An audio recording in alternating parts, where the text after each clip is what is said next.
Gabayan niyo kami sa aming Recording is on. gabayan niyo po kami. Pasensya na po sa mga kasalanan po. Sana safe lang po kami. Amen. Amen. Sama. Sa ngalan ng Ama, ng Anak, ng Espiritu Santo. Amen. Magandang hapon sa inyong lahat.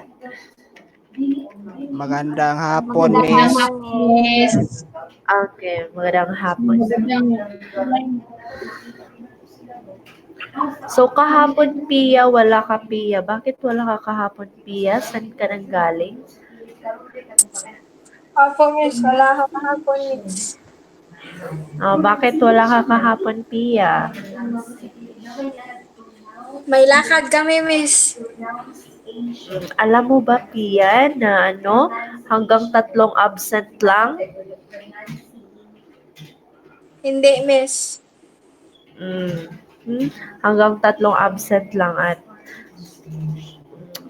pag may may 3 absent and then hindi valid ang reason mo, ay hindi ka na maaari pumasok o maka-join sa virtual class. Okay, sabihin niyo sa iba niyo kaklase ha, na palaging lumiban sa klase. Pero hindi ko nakikita si si John Lee. Di ba online siya? Module, virtual. Ani balhin siya, module. Module. Ani balhin siya. Og si Kuan, si Franz.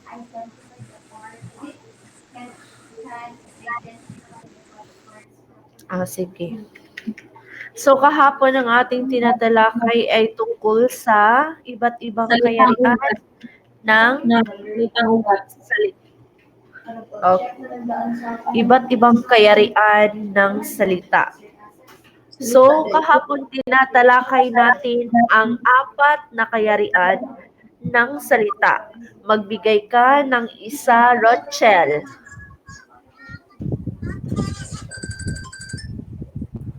Ano po, Miss? Magbigay ka ng isang kayarian ng salita.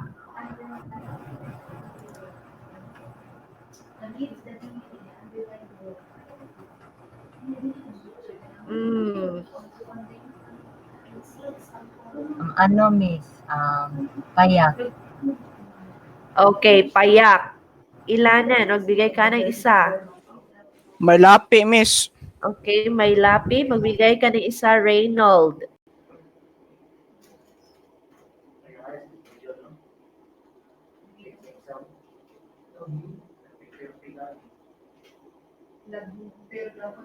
Reynold, magbigay ka ng isa.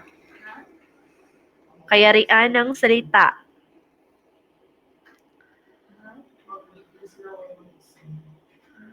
Ano, Miss? Magbigay ka ng isang kayarian ng salita. Miss, panlapi. Panlapi. Diba, ang panlapi, Reynold, yun yung ikinakabit sa salita. Hindi ko alam, Miss. Hindi ko alam karon. Sige, Paulo, magbigay ka ng isa pang kayarian ng salita. May 4 ang kayarian ng salita. Ang 2 ay naibigay na. Payak at may lapi. So, ano pa?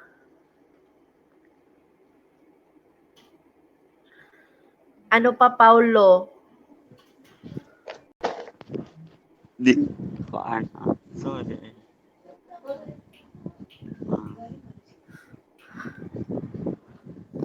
Agoy ka, mga amnesyahon ba ni nila, uy? Hindi ko alam, Miss. Ha?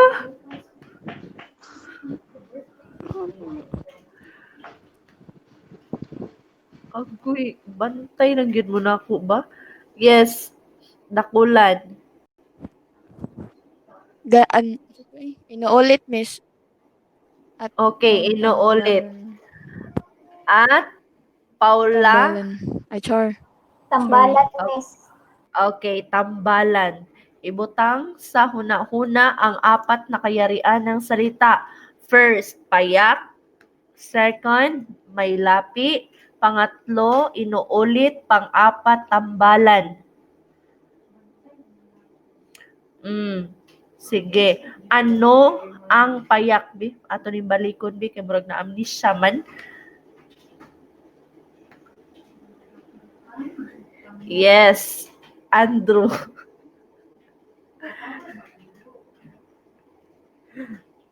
Sige. Unsa ganito, miss? Ano ang payak, Andrew? Ay kuan, miss. Binubuo lamang ng kuan, miss. Salitang ugat. Okay, tumpak. Tama si Andrew na ang payak daw ay binubuo lamang ng salitang ugat. Magbigay ka ng halimbawa, Anshina. Kuan, miss. Araw. Okay, araw. Okay, ano naman ang may lapi, gadayan?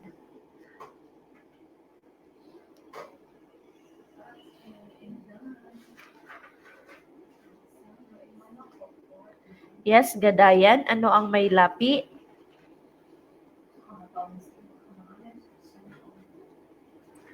Upuan.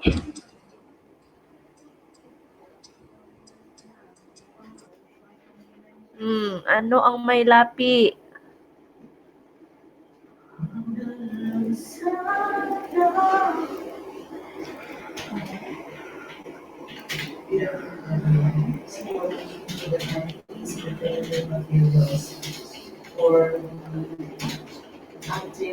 Ano ang may lapi?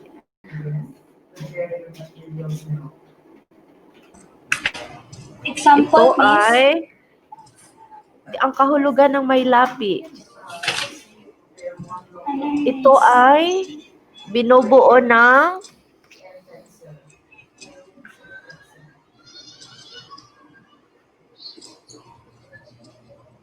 Ano, miss? Bumubuo ng panlapi at salitang ugat. okay, tama. No? Ang may lapi ay binubuo siya ng salitang ugat at ng panlapi. Kadali ra ba nila makalimot? Oy? Okay. So may limang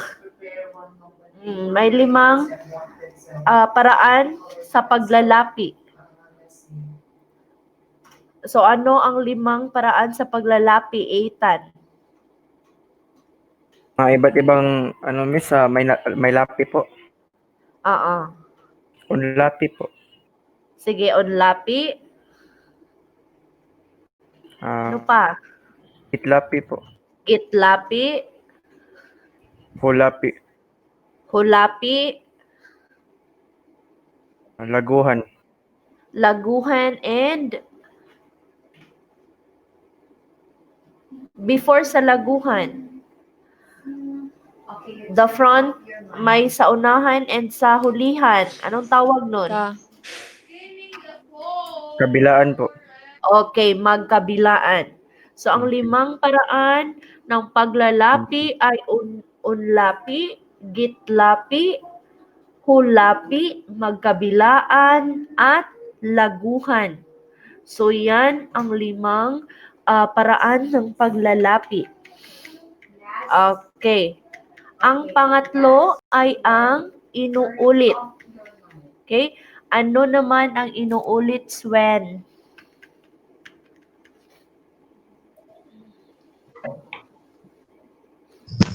Salitang binubuo ng pag-uulit ng isang bahagi ng salita o ng buong salita. Okay. So, inuulit ang bahagi ng salita o ang pantig lamang ng salita ang inuulit. So, may dalawang paraan sa pag-uulit. Ano ang dalawang paraan? Si Mafranca.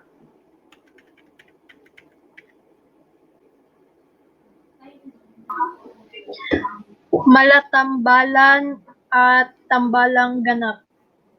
No. Sa inuulit pa ta. Sorry. Pag-uulit na ganap at pag-uulit na partial.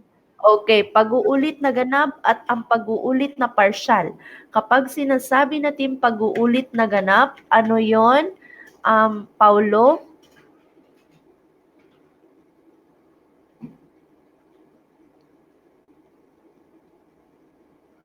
Paulo, pag-uulit na ganap, ano yon?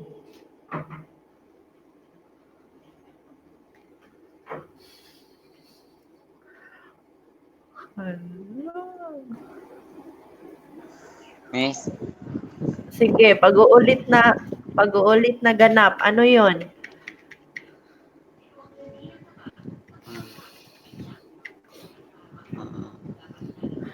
Hala.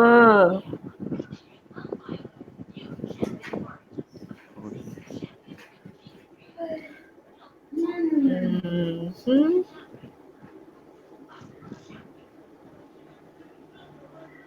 Sige ha.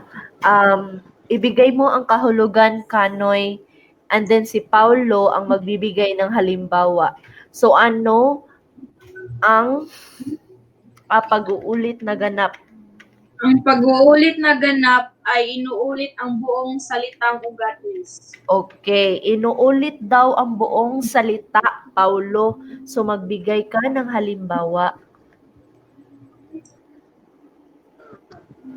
panis, araw-araw. Okay, tama. So inuulit ang buong salita ng salitang ugat ay araw. Inuulit, ito ay nagiging araw-araw. Yes. Miss, nag-storya mi ni Miss Teresa, Miss ba? Yeah. Ni kuan ko, Miss, ni switch ko module, Miss. I have to join the virtual, Miss. Pia, maaari mo bang mamaya na lang yan itanong, Pia, ha? Okay.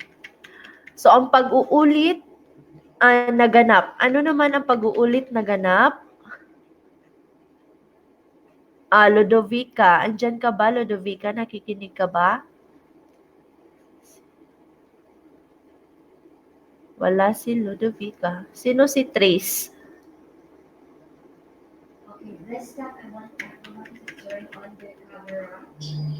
Sa susunod ay isulat nyo ang buong pangalan nyo ng, para malaman ko. Lodovica?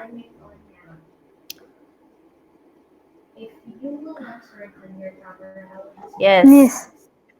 Yes, ano? Okay. Ang pag-uulit na partial. Ano naman ang pag-uulit na partial, Lodovica? Yung inuulit yung isang salita ay nasa pag-uulit ng dali ka na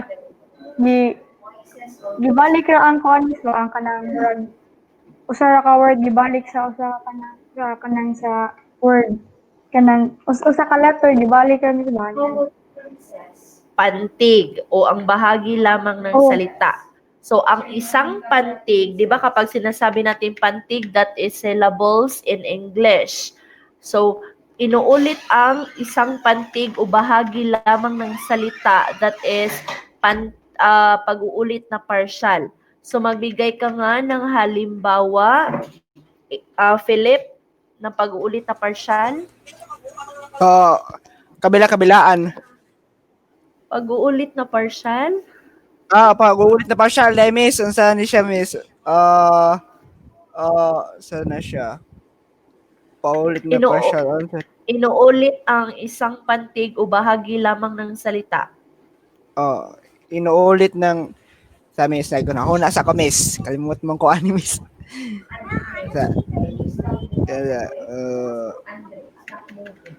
Wait lang, miss. Murag na.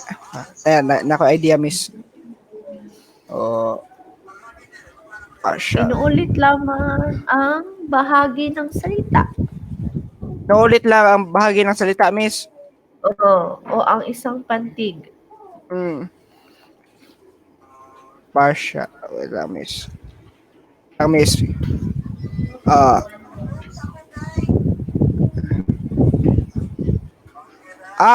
Kibara ka, miss. Uusok, miss. Uusok? Yes.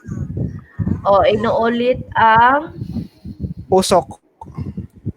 Ang usok ba yung inuulit? Miss. Ang usok yung inuulit? Yung hindi, miss. Yung titik, miss. Yung titik niya, Okay. Rochelle. halimbawa, magbigay ka pa ng isang halimbawa ng pag-uulit na partial.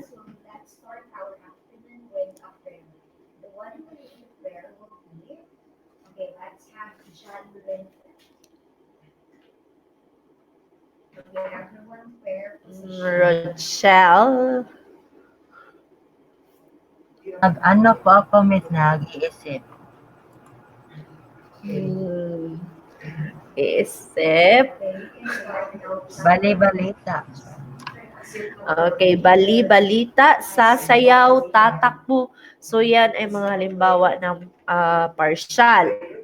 Now sa tambalan. Ano ang tambalan? April. Ito ay Miss, ang tambalan. binubuo ng dalawang salitang pinagsasama para makabuo na isa lamang salita, Miss. Okay, so binubuo siya ng dalawang salita na pinagsama. So may dalawang uri ang pagtatambal ng salita, ang malatambalan o tambalang partial at ang tambalang ganap.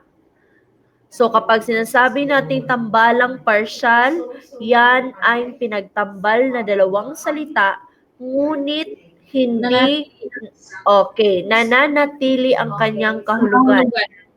Habang ang tambalang ganap ay nakabubuo siya ng pangatlong kahulugan. So yan ang mga kayarian ng salita. Huwag kalimutan ang mga kayarian ng salita dahil kabilang ito sa inyong semi-quarter exam. Dili magpa-amnesia. Sa mga amnesia din habi, pantanaw tanabi. Na ay mga amnesyahon ay. Okay. So upat na siya ang kuan kayarian ng salita, payak, may lapi, inuulit, tambalan. So maura gid na siya ang upat. Ngunit mayroon lang siyang mga uri ang may lapi at ang inuulit at ang tambalan. Okay. So ngayon, ang gagawin ninyo ay bumalik kayo sa inyong LMS. So muadto mo sa LMS and then mayroon kayong gagawin o sasagutan na quiz. Okay, tingnan ninyo sa inyong LMS. Sige. Yung kayarian ng salita. Sagutan ninyo ngayon na. Huwag kayong aalis sa virtual classroom.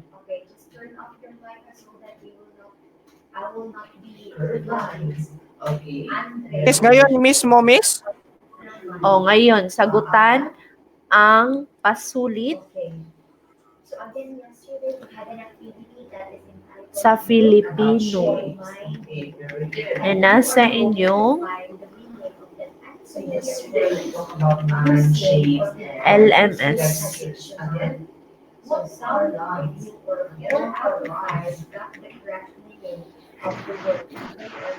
Miss, asa ni Miss kaning red or blue? Red. Ang blue assignment na. Ang red mo'y ansiran karon.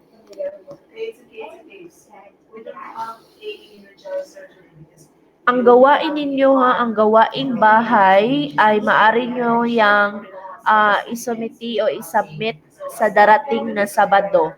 Pero yung gawain ngayon ay dapat ngayon nyo yan sasagutan. Dahil kapag once you open it, dili na siya pwede i-close. Why? It's because dili na mo ka-open ang nagbalik. Masubmit na siya automatically. So that's why kapag na-open mo na ay wag mo nang i-close. So you are given 1 hour for that to answer. So pero hindi yan naabot ng isang oras dahil madali lang iyan.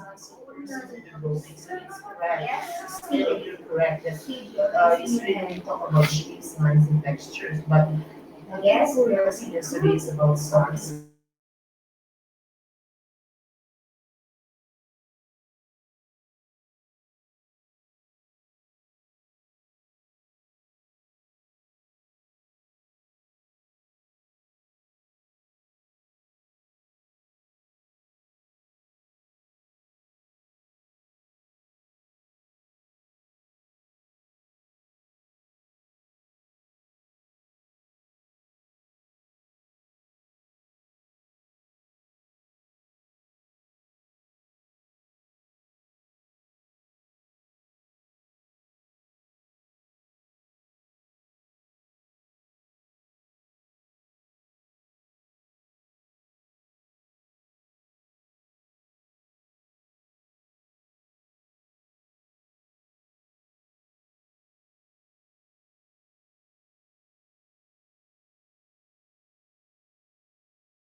You understand? Tapos na?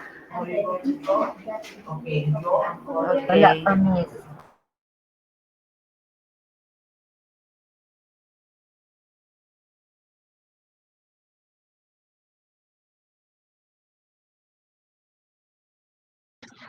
Miss, taglima-lima, miss, ang payak, ang tambalan, or dili, miss.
Yung mga naka-off cam, sinasagutan nyo ba? Gabriel.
J-Hood.